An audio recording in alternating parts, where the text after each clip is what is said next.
Hi, my name is Celeste, and this is my process video for my redesign of Coraline by Neil Gaiman. To begin this project, I created a mind map exploring the key elements of the story. This helped me visualize what makes Coraline unique and what visual elements I might want to communicate on a book cover. I sketched 3 refined cover concepts on my remarkable tablet. I love drawing digitally at this stage because it saves paper, I can hit undo a lot, and I can easily duplicate or move objects around as I refine my compositions.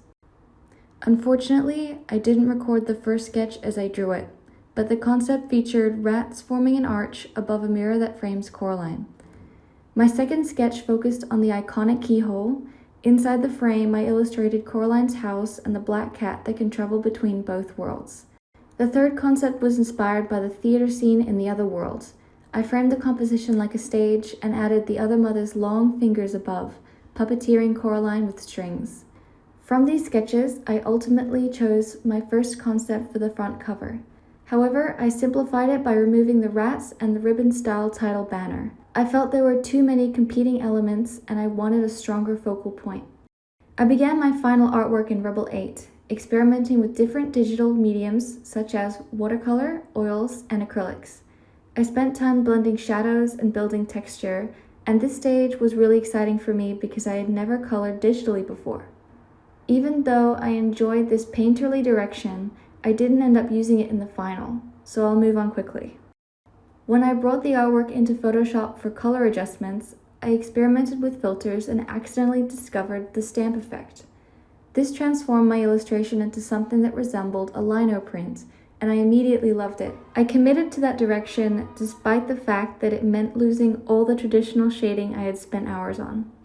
From there, I tested multiple color combinations of 2 different colors.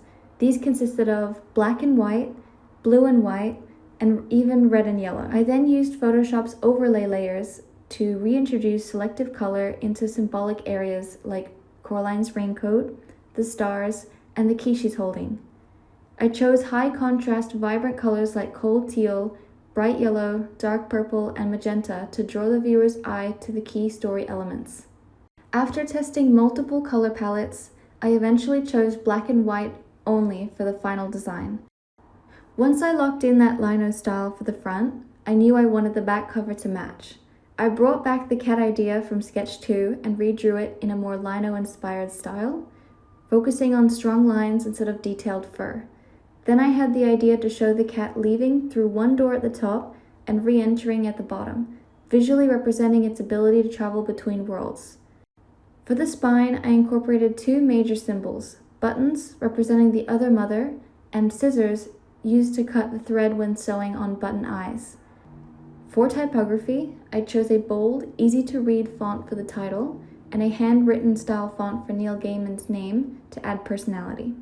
On the back, I used a clean, simple font to ensure the synopsis taken from the original book remains easy for parents and young readers to read. Overall, I'm really happy with my final design. I love that it feels eerie and mysterious while still remaining appealing and accessible to children.